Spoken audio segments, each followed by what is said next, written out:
Halo sahabat Merdeka, berjumpa dengan saya Lulu Handayani dalam Top News Kamis 4 Mei 2023. Berita pertama, terkuak dosa-dosa AKBP Ahrirudin Hasibuan hingga resmi dipecat tidak hormat dari Polri. Selanjutnya, ayah David Ozora bongkar kejanggalan hingga curiga polisi sekongkol dengan Mario Dandi. Berita pertama, AKBP Ahrirudin Hasibuan resmi dipecat tidak hormat dari Polri berdasarkan hasil sidang kode etik. Pemecatan terkait kasus penganiayaan dilakukan anaknya, Aditya Hasibuan terhadap Ken Admiral.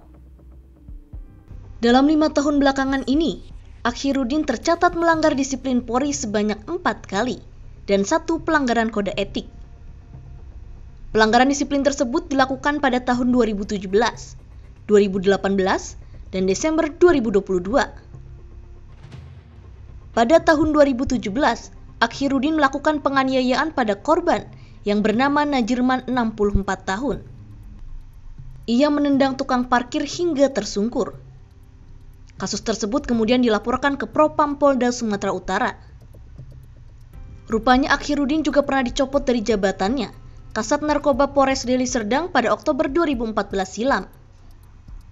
Selain itu, Polda Sumatera Utara juga akan menyelidiki dugaan gratifikasi dan tindak pidana pencucian uang atau TPPU setelah ditemukan gudang bahan bakar minyak ilegal yang diduga milik Ahrirudin. Terkait pemecatannya, Ahrirudin telah terbukti melanggar sejumlah etika Polri yang tertuang dalam Peraturan Kepolisian Nomor 7 Tahun 2022, yakni Pasal 5, Pasal 8, Pasal 12, dan Pasal 13. Ahrirudin dinyatakan melanggar etika kepribadian, kelembagaan, dan kemasyarakatan. Buatan saudara AH itu melanggar etika kepribadian yang pertama.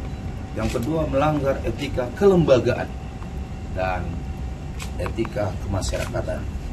3 etika itu dilanggar dan terpaksakan sehingga Majelis Komisi Kode Etik memutuskan pada saudara AH untuk dilakukan pemberhentian tidak dengan hormat. Berita selanjutnya, Jonathan Latumahina, ayah David Ozora, mengungkapkan sejumlah kejanggalan dalam kasus penganiayaan Mario Dandi terhadap anaknya. Salah satu kecurigaan Polsek Pesanggerahan, Jakarta Selatan, alami masuk angin di kasus tersebut. Melalui cuitan di Twitter, Jonathan mengungkapkan kecurigaan yang berawal saat asuransi David tidak bisa digunakan. David dianggap melanggar 1 klausul, yakni disebut sebagai yang memulai perkelahian. Merasa janggal, Jonathan menemukan bahwa kronologi tersebut dibuat Polsek Pesanggerahan. Jonathan juga membeberkan kecurigaan lainnya, yakni mobil Rubicon yang digunakan Mario Dandi. Menurutnya, mobil Rubicon dengan plat B120DEN keluar dari Polsek dengan alasan untuk menjemput AG, pacar Mario. Namun, malamnya mobil tersebut kembali dengan plat nomor yang berbeda.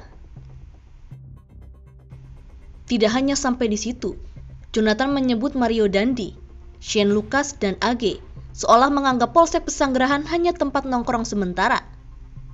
Sebab ayah Mario Dandi, Rafael Aluntri Sambodo, berencana mengeluarkan mereka.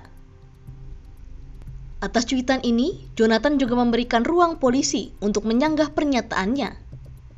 Sebab banyak saksi, salah satunya ibu rekan David yang menolong usai dianiaya.